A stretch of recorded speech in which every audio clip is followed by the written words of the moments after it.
Sebagai langkah pengendalian harga beras, pihak Bulog terus menggelontorkan beras stabilitas pasokan dan harga pangan (SPHP) dengan harga murah melalui operasi pasar maupun kepada para pedagang di pasar tradisional di Provinsi Sumsel untuk dijual kembali kepada masyarakat. Diterangkan oleh Wakil Pimpinan Wilayah Bulog di Frey Sumsel Babel Elis Nurhayati, di tengah kenaikan harga beras di pasaran yang berkisar Rp12.000 hingga Rp15.000 per kilogram saat ini, beras SPHP bisa menjadi pilihan lantaran harga yang murah dan kualitas yang tidak kalah dengan beras medium.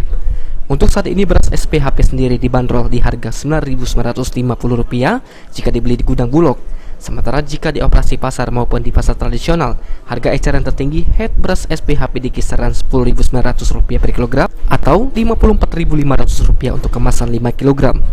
Sejauh ini beras SPHP sendiri sudah bisa dibeli masyarakat di berbagai tempat seperti pasar tradisional, pasar pencatatan BPS, serta retail modern. Jadi sebetulnya kalau secara ketentuan, kalau beras SPHP ini 9.950 af gudang. Tapi kan kalau misalnya sampai sini itu kan ada biaya untuk distribusinya ya, ongkos angkutnya. Itu ada biayanya. Kalau yang di pasar kayak di KM5 itu berapa?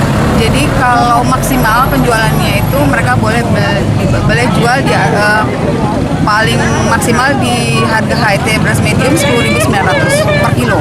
Per 5 kilonya? Berarti tinggal dikali 5 aja, Mbak. 54.500.